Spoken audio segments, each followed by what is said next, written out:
Let's open our Bibles. We will read from the First Corinthians chapter की 1 से 11 आयत तक हम पढ़ेंगे, इंग्लिश में भी और उर्दू में भी। करंथियों के खत में इस तरह से लिखा है, Have you opened the Bible? Say, मुकदमा हो तो फैसला के लिए बेदीनों के पास जाए और मुकद्दसों के पास ना जाए। क्या तुम नहीं जानते कि मुकद्दस लोग दुनिया का इंसाफ करेंगे? बस जब तुमको दुनिया का इंसाफ करना है तो क्या छोटे से छोटे झगड़ों के भी फैसल करने के लायक नहीं? क्या तुम नहीं जानते कि हम फरिश्तों का इंसाफ करेंगे? तो क्या हम दुनियावी मामले फैसल ना करें? बस अगर क्या वाकई तुम में एक भी दना नहीं मिलता जो अपने भाइयों का फैसला कर सके? बल्कि भाई भाइयों में मुकदमा होता है और वो भी बेदीनों के आगे। लेकिन दरअसल तुम में बड़ा नुक्स है। वो नुक्स ये है कि आपस में मुकदमाबाजी करते हो, जुल्म उठाना क्यों नहीं बेहतर जानते? अपना नुकसान क्यों नहीं कबूल करते?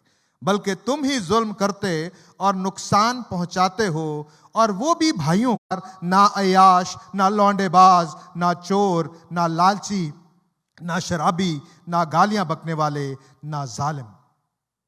और बाज तुम में ऐसे ही थे, मगर तुम खुदावन यीशु मसीह के नाम से और हमारे खुदा के रूह से धुल गए और पाक हुए और रास्तबाज ठहरे। If anyone of you has a dispute with another, do you dare to take it before the ungodly for judgment instead of before the Lord's people? Or do you not know that the Lord's people will judge the world? And if you are to judge the world, are you not competent to judge trivial cases? Do you not know that we will judge ruling from those whose way of life is scorned in the church? I say this is to shame you.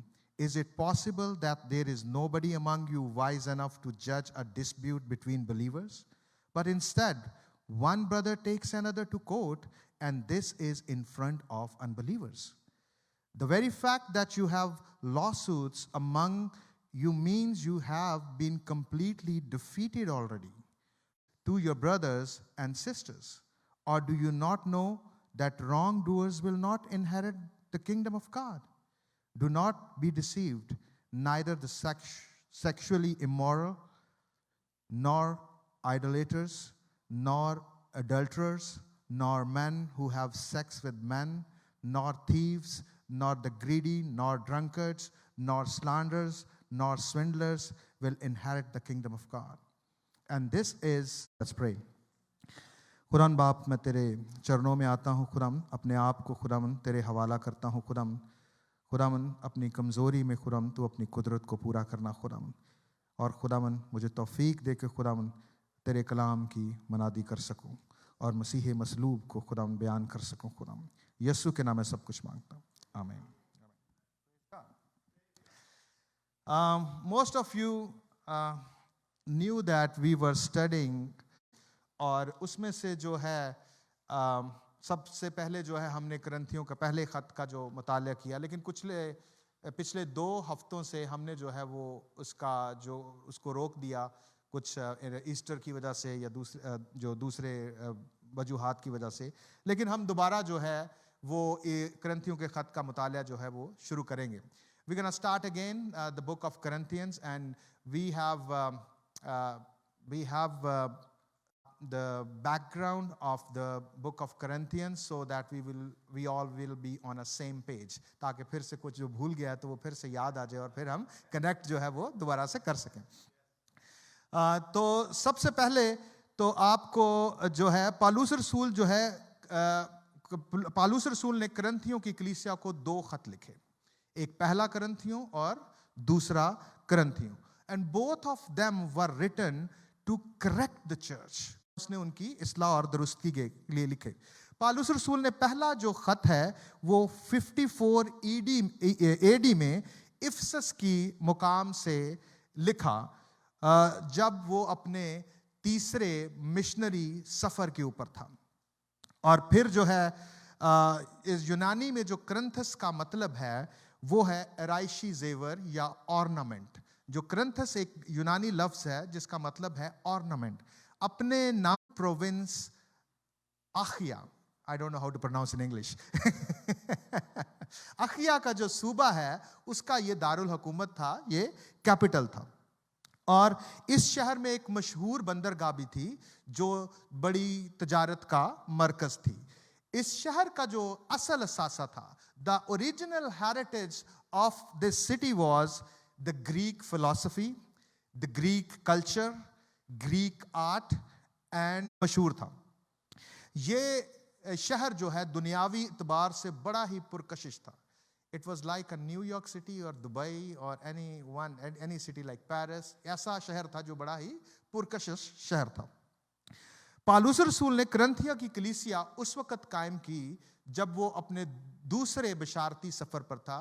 When he was on his second missionary journey he established this church in 51 AD। और करते थे, फिर वो जो है गैर कौमों के पास जाता था। So he did the same thing in the city of Corinth, और वहां पर उसने कलीसिया को कायम किया। इस कलीसिया में जो है यूनानी भी थे और यहूदी भी थे, दोनों तरह के लोग थे।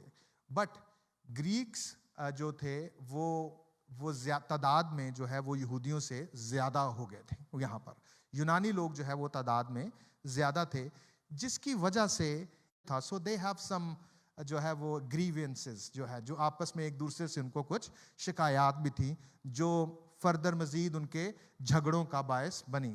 डिसयूनिटी भी उनमें आई और उनके जो है वो उनके झगड़ों का भी बायस बनी। इसलिए जब पालूस अपना पहला खत लिखता है तो he emphasize on the unity of the church. इस बात पे जो है वो जोर देता है कि चर्च को इकट्ठा होना चाहिए, इत्तेहाद होना चाहिए। But he emphasises on other things like जो आप बहुत कुछ समझ रहे हैं, लेकिन उससे आगे भी और कुछ है। और जब वो ये सारी बातें कर रहा था तो he brought out some more issues to them, like तफरकाबाजी, डिवीजन। उनके अंदर क्या थी? डिवीजन थी। फिर उनके अंदर जो है वो हरामकारी थी, अडल्ट्री थी, सेक्सुअल इमोरलिटी थी, और फिर जो है उनका इबादत करने का तरीका भी जो है वो कुछ गलत था। क्योंकि पालूस ने इसी खत में जो है वो अशाए रबानी के बारे में बताया है कि किस जो है वो अफजल है, इसके साथ हम बहुत सारी कमियों और खामियों पर ओवरकम आ सकते हैं। और फिर उसने मसीह के जी उठने को बड़े ही खूबसूरत अंदाज से उसने साबित किया। और फिर उसने कहा कि एक ईमानदार मसीह के जी उठने से कैसे फ़ायदा उठा सकता है, और किस तरह से मसीह जो मुर्दों में जी उठने में से पहला फल है, और उसके बाद हम भी जो है वो उसके साथ जो है वो जी उठेंगे।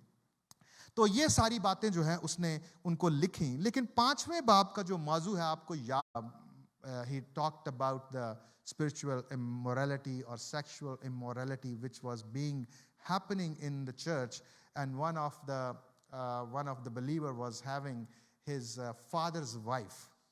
तो उसके बारे में बड़ी डिटेल से उन्होंने बताया। और पालूस रसूल जो है वो हमें जो बड़ी तफसील से भी इसके बारे में लिखता है। करंथियों की कलीसिया में जिनसी बदकारी और हरामकारी, फॉर्निकेशन, अडल्टरी, आज अमेरिका में भी ये बहुत कॉमन लाइफस्टाइल है। वे इवन किसी को ये बताएं कि शादी से पहले आपके ताल्लुक जो हैं वो जिनसी ताल्लुक होना ठीक नहीं, तो वो ऐसी नज़रों से देखते हैं कि कोई गलत बात किसी शख्स ने कह दी। Because it is very normal to the people here to live in live in relations, और वो सब कुछ जो शादी के बाद होना चाहिए वो सब कुछ जो है वो पहले हो रहा है। तो that is a very common culture. After verse 11 he is talking about the sexual immorality, और फिर 7वें चैप्टर में ही इज टॉकिंग अबाउट इसका सोल्यूशन। इसका सोल्यूशन क्या है कि शादी होनी चाहिए, और शादीशुदा जिंदगी जो है वो कैसी होनी चाहिए, और फिर जो है एक कंवारपन जो है जो जिनकी शादी नहीं हुई, जो कंवारेपन की हालत में है, उनको कैसे रहना चाहिए, उनकी मसीही जिंदगी कैसी होनी चाहिए, वो इन सारी बातों को 7वें चैप्टर में उसका जिक्र करता है। तो 11वीं आयत है, उसके बारे में एक डिफरेंट मसले को डिस्कस करता है, और वो अभी हमने जिसकी तलावत की है वो 6 बाब की पहली आयत से ही स्टार्ट होता है। वो है ईमानदारों के दरमियान मुकदमा बाजी, लॉसूट्स अमंग द बिलीवर्स। और ये वो इस बात की तरफ जो है वो इशारा करता है। कई कई दफ़ा हम जो है ऐसी चीज़ों को कलीसिया में डिस्कस नहीं करते, ना ऐसे पैगामात देते हैं, लेकिन जो है वो हल करने की ज़रूरत है। तो उसको जो है वो तरीका बताता है कि वो किस तरह से उनको करना चाहिए। जैसा कि मैंने शुरू में बताया था कि कलीसिया के अंदर दो तरह के लोग थे, यहूदी और यूनानी, और दोनों में जो है ना सिर्फ मजहबी नोयत के झगड़े थे, मजहबी नोयत का इख्तलाफ था, but they were also having worldly issues, civil issues, जो है वो सिविल इश्यूज भी थे उनके दरमियान, जो जिनके वजह दोनों तरह के बातों की बात करता है। उनमें तफरकाबाजी भी थी और उनमें मुकदमाबाजी भी थी। In chapter 1 he talked about the division in the church. In chapter 6 he is talking about the law suits among the believers. 6 बाब में वो जो है वो मुकदमाबाजी की बात करता है कि मसीहियों के दरमियान जो है वो मुकदमाबाजी है। तो इस तरह जो है जब मैं इस कलाम के हिस्से को पढ़ रहा था घर में, तो मुझे ऐसे लग रहा था जैसे मैं जो है वो यूएसए के बात के लिए भी जो है वो हम जो है एक दूसरे को सू कर देते हैं कि जिन चीज़ों को हम आपस में बैठ के रिजॉल्व कर सकते हैं, उनको हम थर्ड पार्टी को हम जो है वो शामिल कर लेते हैं ताकि वो इसको सॉल्व करें। मैं आपको एक वाकया सुनाता हूँ। Recently it happened with me.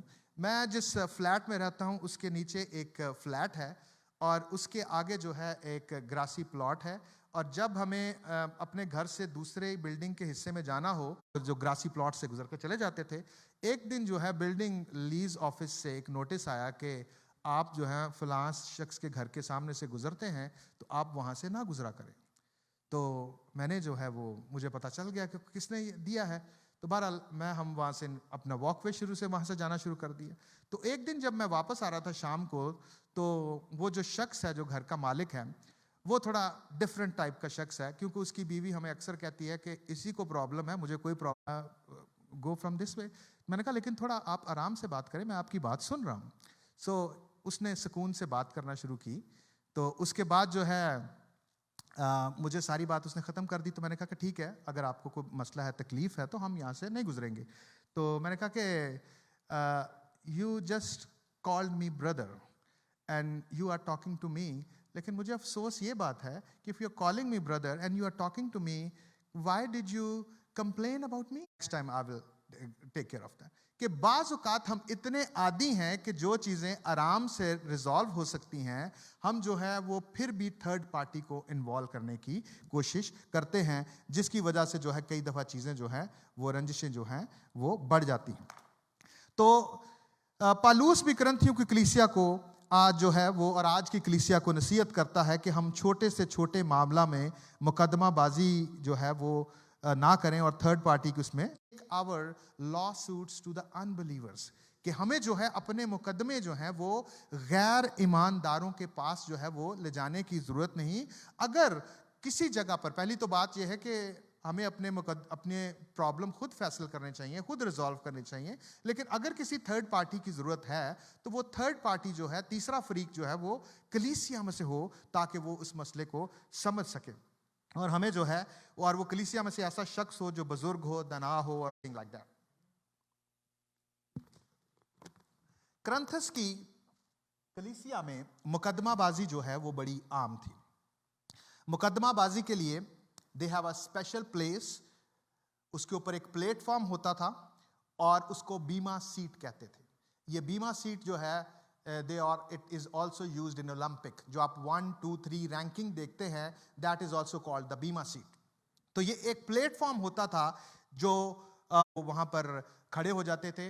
The place called agora in Greek. Agora वो कहते थे बाजार या पब्लिक प्लेस, जहां पर मुख्तलिफ एक्टिविटीज होती थी, कारोबार भी होता था, सब कुछ होता था। वहीं पर वो बीमा सीट होती थी और अगोरा के बीच में ही जो है मुकदमों का फैसला होता था और जो है वो लोग करते थे। और जो रूमी हुकूमत भी जो है वो अवामी जो है वो पब्लिक प्रोसिक्यूशन को या पब्लिक जो लॉ सूट थे उनको जो है वो इनकरेज करती थी और उनकी हौसला थी, क्योंकि पब्लिक में सारा कुछ होता था। तो वो क्या करते थे कि दौलतमंद जो रिच पीपल थे, दौलतमंद शहरी थे, वो कमज़ोर और गरीब मुखालफिन को सरेआम जो है उनकी इंसल्ट करते थे वहाँ पे खड़े होके। तो उनका जो है, इसलिए पालूस जो है पहली आयत में बड़ा शदीद रद्द अमल देता है। वो कहता है कि क्या तुम में किसी को यह जुर्रत है कि जब किसी के दूसरे के साथ मुकदमा हो तो फैसला के लिए बेदीनों के पास जाए और मुकद्दसों के पास, और वो रूमी अवामी अदालतों में जाएं, वहां पर लोग उनका मजाक उड़ाएं और उन लोगों के सामने जो है वो एक तमाशा बने। और दूसरा, he understands that when they will make a decision, they will make their decision according to the worldly wisdom. They are not having the godly wisdom or the wisdom that comes from above. तो उनके पास वो हिकमत नहीं थी, इसलिए वो उनसे जो है वो मना करता था। इसलिए वो क्रंथी वो कहता है कि खुदा ने इतनी बड़ी असाइनमेंट हमें दी हुई है और हम जो है वो फरिश्तों का इंसाफ करेंगे और जो है हम लोगों का इंसाफ करेंगे, तो क्या ये छोटी छोटी बातें हम मिल बैठकर आपस में इनको जो है वो इनका फैसला नहीं कर सकते? तो वो उनको इस एहसास दिला रहा है, इस बात को याद दिलाकर कि हमें जो है वो गैर जो ईमानदार मुंसिफ हैं, जज हैं, उनके पास जाने की जरूरत नहीं। यहाँ पर जो लफ्ज लिखा गया एम्फेसाइज वो ये है कि जो मुस्तकबिल में खुदा की बादशाही आने वाली है, जब खुदावन यीशु मसीह आएंगे तो उस बादशाही के अंदर जो है मुकद्दस लोग जो हैं वो खुदा के लोगों का इंसाफ करेंगे। It is all about the eschatology, the study about the end times. वो जो है एंड टाइम्स में जो आखिरी इल्मुल आखिरत जो है, जो एंड टाइम्स में जो होगा उसके बारे में ये बात कर रहा है होगा। कदीमुल अयाम आने वाला है और इंसाफ का काम मुकद्दसों के सपुर्द करेगा। इसी तरह मुकाशफे में भी लिखा है 20 बाब की 4-6 में कि यूहन्ना बयान करता है कि जब खुदावन यीशु मसीह 1000 साल बादशाही करने के लिए आएंगे तो फिर उसके साथ जो है वो मुकद्दस लोग जो हैं वो हुकूमत करेंगे और मुकद्दसों का इंसाफ करेंगे। वहां पर लिखा है कि वो वहां पर तख्त पर उसके साथ बैठे हुए हैं और दूसरे तख्तों पर भी बैठे हैं। तो तख्तों पर बैठ के क्या जो सही फैसले हैं उनको इंप्लीमेंट करने और उनकी तदबीर के लिए खुदा हमें इस्तेमाल करेगा। मुकद्दस लोग जो हैं इस तरह से उनको खुदा के फैसले जो करेगा वो उनको इंप्लीमेंट करने के लिए जो खुदा के लोग हैं वो मदद करेंगे। इसी तरह लिखा है कि हम फरिश्तों का भी इंसाफ करेंगे। कौन से फरिश्तों का इंसाफ? Fallen angel, thank you very much. जो है नापाक फरिश्तों का जो है वो हम इंसाफ नहीं करेंगे, बल्कि फॉलन एंजल का, नापाक फरिश्तों का वो जो है उनको सजा मिलेगी। तो इसीलिए पालूस रसूल जो है वो कहता है कि हमें अपने मामूली झगड़े जो है खुद फैसल करने चाहिए, गैर ईमानदारों के पास नहीं जाना चाहिए। लेकिन सवाल ये पैदा होता है कि फिर फिर हम इसी बात पे जोर देता है कि कलीसिया में जो है वो मुकदमों का फैसला होना चाहिए, क्योंकि ये सारी बातें करके जो पालूस रसूल है वो बार बार इसी बात पर इसके यानी चर्च के पास आना चाहिए। कलीसिया की जिम्मेदारी है कि वो इन मुकदमों को फैसल करे। लेकिन सवाल पैदा होता है कि कलीसिया में कौन है जो इन मुकदमों का फैसला कर सकता है? Who is eligible, who can do who can judge these lawsuits? तो इसके लिए जो है हम देखेंगे क्या हर कलीसिया में से हर कोई शख्स है जो हर शख्स जो है मुकदमों का फैसला कर सकता है? नहीं, कलीसिया में से हर शख्स जो है वो मुकदमों का फैसला नहीं कर सकता, क्योंकि जो ऐसे लोग जो हैं जो कलीसिया में अपॉइंट किए गए हैं, जो कलीसिया में मुकर्रर किए गए हैं, और वही शख्स जो हैं वो कलीसिया के जो है मुकदमों का फैसला कर सकते हैं। तो ये जो सिविल लॉ सूट्स हैं इनके फैसले के लिए जो है वो कहता है कि कलीसिया में से कुछ लोगों का इंतखाब किया जाए, कलीसिया में से कुछ ऐसे लोग चुने जाएं जो इन चीज़ों का फैसला कर सके। बिल्कुल उसी तरह जिस तरह मूसा ने जब वो जो फैसले करता था सारा दिन गुजर जाता था तो उसके खुसर ने वो मुकदमों का उसके जो है वो फैसला किया, बिल्कुल इसी तरह कलीसिया में से भी लोगों को चुनने की जरूरत है। पालूस कहता है कि ऐसे लोगों का चुनाव जो है वो नहीं होना चाहिए जो इस काबिल ना हो। एक ईमानदार मुंसफ के लिए हम आप आगे देखेंगे, if a believer is a जज, what qualities should be there in a believer to judge any civil dispute or civil matter, not criminal. We are not talking about criminal issues, we are talking about civil disputes. जो तिमोथियस के जो खत है उसके अंदर जो है 3 बाब की एकता सायतात में बहुत सी खूबियां लिखी हैं. I will not read it, you can read it home. लेकिन उसमें से एक जो है कुछ चंद बातें हैं जो मैं वो खूबियां जो है वो बयान करूंगा. पहली बात यह है कि जो मुनसिफ है, जो जज है, जो कलीसिया के अंदर है, जो ईमानदार जज है, वो एक स्ट्रॉन्ग और जो है वो एक्सपीरियंस्ड बिलीवर होना चाहिए. ठीक है, वो एक जो है मजबूत और के ऐसा शख्स चाहिए जो कलाम का तजर्बा अपनी जिंदगी में रखता हो और उसका ईमान जो है वो मजबूत हो खुदावन पर. ऐसे शख्स की जो है वो जरूरत है.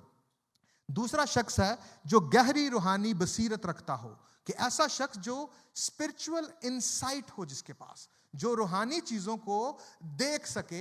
एक तो चीजें होती हैं फिजिकल चीजें हमें जो नजर आ रही होती हैं, एक उन चीजों के पीछे चीजें होती हैं जिसको हम स्पिरिचुअल होनी चाहिए. क्योंकि हमारी जंग जो है, असल जंग खून और गोश्त से नहीं है, बल्कि शरारत की उन रूहानी फौजों से है जो आसमानी मुकाम पे है. We are not wrestle with blood and flesh, बल्कि हम जो है वो प्रिंसिपैलिटीज के साथ जो है और डार्कनेस की जो फोर्सेस ऑफ डार्कनेस है उनके साथ हमारा जंग है. मिसाल के तौर पर बहुत सारे खानदानी और मियाँ बीवी के झगड़ों में, उनकी रीजन और भी बहुत सारी हैं, लेकिन जो प्रोमिनेंट रीजन है वो फेमिनिस्ट और फेमिनिज्म बहुत अरूज पर है. इक्वालिटी जो है चीजों को लेके जो है, औरतें जो है अपने शौहरों के ताबे जो है वो नहीं रहना चाहती. I am not against women, but I'm just highlighting the issue. और स्पेशली अगर औरत यहाँ की सिटीजन है, उसके पास ग्रीन कार्ड है और उसने ऐसे शख्स से शादी कर ली है और उसके लिए उसने ग्रीन कार्ड दिलवा दिया है, बिल्कुल, तो हमें जो है जब हम ऐसा देखते हैं तो उसके पीछे जो है एक रूहानी प्रॉब्लम है. उसके पीछे रूहानी प्रॉब्लम क्या है? The spirit of Jezebel. Jezebel की स्पिरिट जो कंट्रोल करना चाहती है, जो है मर्दों को कंट्रोल करना चाहती है, हर मर्द को कंट्रोल करना चाहती है, और जो है वो चाहती है कि वो मैनिपुलेशन करती है, वो बहुत सी और ऐसी चीजें करती है और उनको कंट्रोल करें. तो उसने मियाँ बीवी के बारे में बहुत कुछ लिखा है, और जहां कहीं भी उसने लिखा है, उसने कहा कि ऐ शौहरों अपनी बीवियों से मोहब्बत रखो. और बीवियों को पता क्या कहा है? उनको नहीं कहा मोहब्बत रखो. उसने कहा ऐ बीवियों अपने शौहरों के ताबे रहो, क्योंकि जब वो ताबे रहेंगे यही सबसे बड़ी मोहब्बत है. ठीक है, अगर वो ताबे होंगी तो ये मोहब्बत हो, क्योंकि उसको पता है कि ये प्रॉब्लम बागे अदन से है. We don't have time to discuss about this. कि जहां कहीं, I know many people will be against me but it's okay, I will say the truth. कि जहां कहीं भी औरत की हुकूमत होती है, जिस घर के अंदर औरत का कंट्रोल होता है, आइदर वो घर टूट जाता है या वो कंट्रोल बाप से तो मां के पास जाता ही है, और बाद में मां के पास वो कंट्रोल नहीं रहता, वो बच्चों के पास कंट्रोल जाता है और उनकी जिंदगी जो है वो अजीरन हो जाती है. तो पूरे घर का ये बिब्लिकल ऑर्डर जब है, कलाम में क्या लिखा है कि मत, तो इसलिए जो है हमें जो है इन जो है चीजों का बिल्कुल ध्यान रखना चाहिए. और हमें ऐसा शख्स चाहिए जो स्पिरिचुअल इंसाइट रखता हो जब वो ऐसे मुकदमों का फैसला करे. ऐसा शख्स जो है वो इसलिए स्पिरिचुअल इंसाइट चाहिए कि मसले का हल जो है वो मुस्तकिल तौर पर निकलना चाहिए. अगर वो स्पिरिचुअल चीज को हम डील नहीं करेंगे तो कल को फिर वही मसला राइज होगा. So we need to resolve in both manners, कि उसको जो है फिजिकली भी उनकी सुलह कराए और स्पिरिचुअल को रूहों का इम्तियाज भी होता है. He has the discerning of spirit, कि क्या क्या उसके अंदर जो है मुख्तलिफ चीजें हैं. तो ऐसे शख्स के लिए जो है, ऐसे शख्स के लिए रूहानी बसीरत होना जो है बहुत जरूरी है, जो जज कर सके. फिर ऐसा शख्स दुआ गो होना चाहिए. अब प्रेयर, उसकी लाइफ जो है वो प्रेयरफुल होनी चाहिए, कि क्योंकि दुआ करने वाला जो शख्स है वो शिफायत करता है, इंटरसीड करता है, लोगों के लिए बोझ रखता है, और उसे पता है कि जो है वो किस तरह से चीजों को वो डील कर सकता है. और leading for us, sitting at the right hand of the God. तो हमें जो है ऐसा शख्स चाहिए जो दुआ गो हो, जो शिफात करने वाला हो, जो तभी वो मुनसिफ बन सकता है. फिर ऐसा शख्स जो है वो अनबाइज्ड होना चाहिए, गैर जानिबदार होना चाहिए. वो ये ना हो कि एक पार्टी को सुने उसकी बात और जो दूसरे के पास चला जाए और उसका फैसला करने के लिए चला जाए, और जो है इस तरह से जो फैसला किया जाएगा वो गैर जानिबदार नहीं होगा, वो बायस्ड फैसला होगा। उसको चाहिए कि दोनों पार्टीज को पहले अपना दावा बयान करता है, रास्त मालूम होता है, पर दूसरा आके हकीकत खोलता है। जब हम दोनों साइड से सुनते हैं तो फिर हमें अंदाजा होता है कि क्या इशू है। इसलिए जो शख्स है वो गैर जानिबदार होना चाहिए, ऐसा शख्स जो फैसला करने वाला हो कलीसिया के अंदर। जो एक और बात जो है उसमें रूहानी हिकमत रखता हो, स्पिरिचुअल विजडम जो है उसके अंदर होनी चाहिए। रूहानी हिकमत है कि समझ बूझ रखने वाला होना चाहिए, खुदा के कलाम को अच्छी तरह समझता हो, क्योंकि खुदा के कलाम में ज़बूर 119 की 130 आयत में लिखा है, क्योंकि खुदावन का तेरे मुंह की बात, तेरे कलाम की तशरीह आंखों को नूर बख्शती है और सादा दिलों को अक्लमंद बनाती है। जो वो सिंपल है उसको वाइज बनाती है जब खुदा के कलाम को जानते हैं। तो ऐसा शख्स जो है उसकी क्वालिफिकेशन यही कि वो खुदा से डरता हो और कलाम की समझ बूझ रखता हो। अब लॉ सूट्स अमंग देम, इनकी जो है दो वजूहात वो बयान करता है। पहली वजह वो बयान करता है कि कलीसिया की कमजोरी, कि उनमें से कोई भी ऐसा शख्स नहीं है कि जो उनके फैसले हल कर सके। कलीसिया में कोई ऐसा दना शख्स नहीं है, कोई ऐसा ईमानदार नहीं है जो उनके फैसले कर सके, कोई ऐसा शख्स नहीं जो किसी को कन्फ्रंट कर सके कि तुम गलत कर रहे हो, ये बात गलत है। तो वो कलीसिया की कमजोरी की तरफ जो है वो इशारा करता है। वो आप किस तरह कन्फ्रंट किया कि तुम गलत कर रहे हो? पालूस को खत लिखना पड़ा और उसकी इस्लाह करनी पड़ी कि वो गलत काम कर रहा है, ऐसा शख्स जो है वो कलीसिया से निकाला जाए। कलीसिया की कमजोरी थी कि कलीसिया में कोई ऐसा शख्स नहीं था जो उनको कन्फ्रंट करता या उनको जो है वो बताता कि जो आप कर रहे हैं वो गलत है, या उनके मुकदमों की फैसला करता। जो अर्ली चर्च है, इब्तिदा themselves. In early church, if they were having any dispute, they were trying to resolve it within themselves. और इस तरह से it shows the love of God they are having among them. और इस तरह से कलीसिया के अंदर we can see the peace, और हमें जो है सुलह और यगानगत जो है वो कलीसिया के अंदर नजर आती थी। और ये जो और छठी आयत में जो वो पालूस रसूल बयान करता है, verse 6, he used the word brother, भाई। तो कि ये ताकत को और भाईचारे को जो है ये लफ्ज़ जो है वो बयान करता है और ये उस मोहब्बत को जाहिर करता है। और यही जो है जो उल्फत और मोहब्बत और भाईचारा इब्तदाई कलीसिया जो यरूशलेम के अंदर थी उसके अंदर ये था। लेकिन अब करंथस की कलीसिया में भाई दूसरे भाई पर मुकदमा करता है, जो कि मसीही बुनियादी तालीम के खिलाफ था। खुदावंद यीशु मसीह ने मैं पढ़ना चाहूँगा ये मत्ती 18 बाब में 15 था 17 में, Matthew chapter to another brother how we can resolve our grievances. तो ये जहाँ पर वो ग्रीवेंसेस के बारे में लिखा है, I will try to read it. मैं यहाँ पे पढ़ता हूँ, आप पढ़ लीजिएगा। Matthew chapter 18 from verse 15 to 17। अगर तेरा भाई तेरा गुनाह करे तो जा और खिलवत में बातचीत करके उसे समझा। अगर वो तेरी सुने तो तूने अपने भाई को पा लिया, और अगर ना सुने तो 1-2 आदमियों को अपने साथ ले जा, ताकि हर एक करे तो उसे गैर कौम वाले और महसूल लेने वाले के बराबर जान। God has told us a threefold pattern that how we need to resolve this issue. मैंने इसको इस तरह से लिखा है, privacy, the first method is privacy, the second one is semi privacy, है ठीक है, 2 या 3 के साथ, and the third one is no privacy, ठीक है। वहां पर जो है वो पब्लिक में, आप चर्च के अंदर है। तो तन्हाई में जो पहले मसला जाके आप उसके साथ, सिलसिला कहाँ से, ये पुराने अहदनामे से, नंबर्स 19:15 कि मूसा ने कहा था कि 2 या 3 गवाहों को से साबित हो जाए तो वो जो है उसको बात को मान लिया जाए। तो वहाँ से ये तरीकाकार आया है जो इस्तिश्ना की किताब में लिखा है। फिर अगर वो फिर भी नहीं बात को मानता तो फिर कलीसिया के सामने अपने मसला को पेश करे, और फिर वो कलीसिया की बिना सुने तो उसको जो है वो महसूल लेने वाला और गैर कौम जान। It doesn't mean that you have to abandon that brother. इसका मतलब है कि थोड़ी, क्योंकि गैर कौम और महसूल लेने वालों के लिए जो है वो उम्मीद बाकी है, वो भी खुदा की बादशाही में दाखिल होंगे।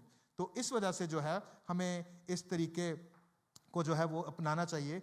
और पौलुस इसी बात को सामने रखते हुए जो है बड़ा दिलगीर होता है, बड़ा जो है वो अफसुर्दा होता है कि भाई भाई पर मुकदमा करता है। और वो खुद भी इस बात का कायल था कि ऐसा नहीं होना चाहिए, कि भाइयों को जो आपस के मामलात हैं वो खुद से हल करने चाहिए। अगर आपको याद हो तो वो कह रहा है कि उसके ऑफिस में वो बिलीवर था, बिजनेसमैन था, उसके साथ एक जो है वो उसके चर्च में एक बिलीवर था जो बिजनेसमैन था, और उसके पास एक आदमी काम करता था, और उसने कुछ गबन किया, ही फ्रॉड, उसने जो है पैसों का हेर फेर कुछ किया।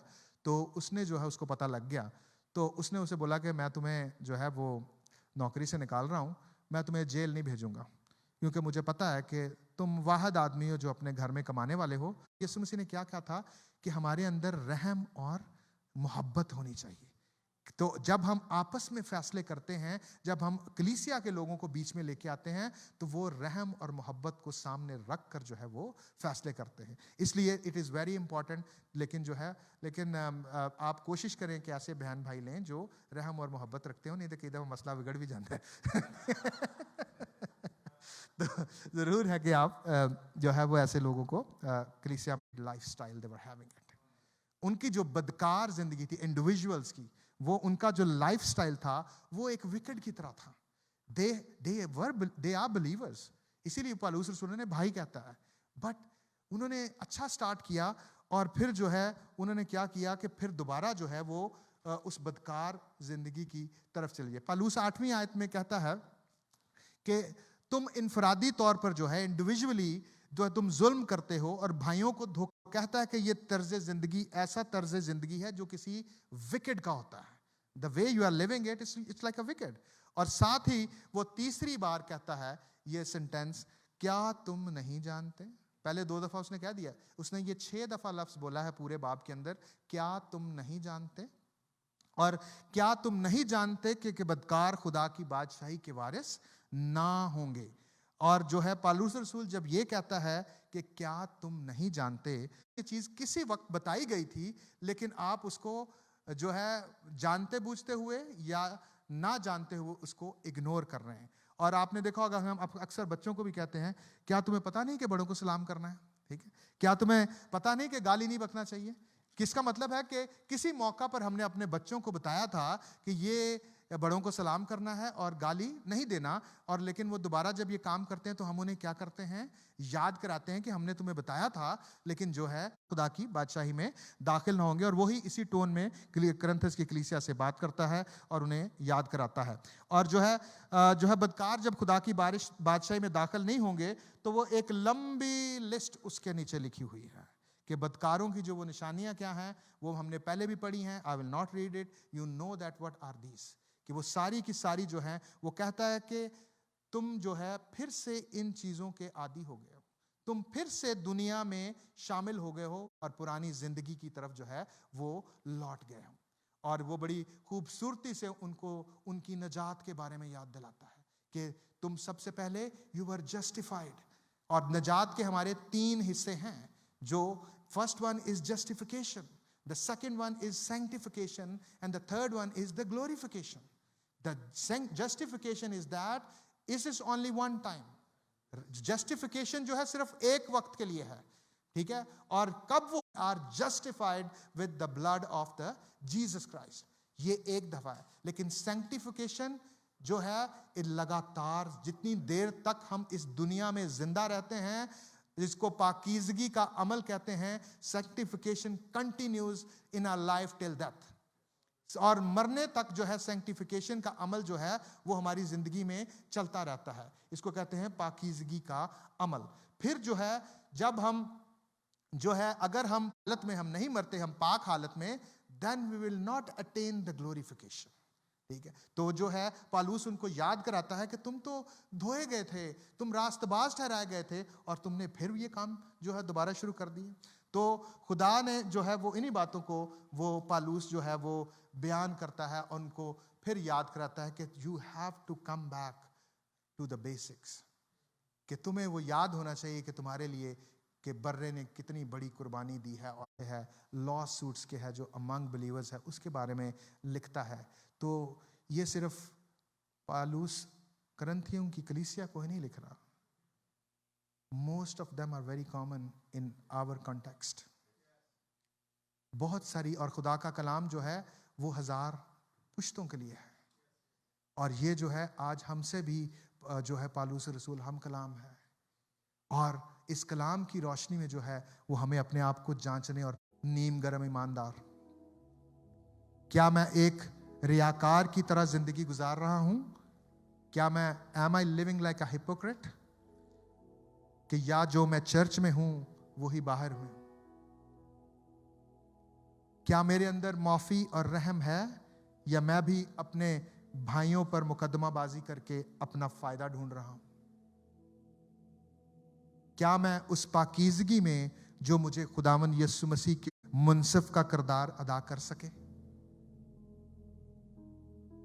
मैं कलाम के आखिरी हिस्से को पढ़ूंगा और उसके बाद हम दुआ करेंगे. फिलिपियों 3 बाब उसकी 18 था 21.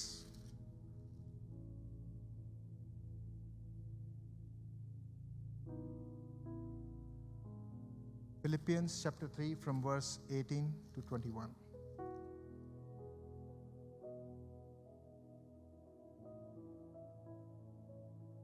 रोकर कहता हूं कि वो अपने चाल चलन से मसीह की सलीब के दुश्मन हैं.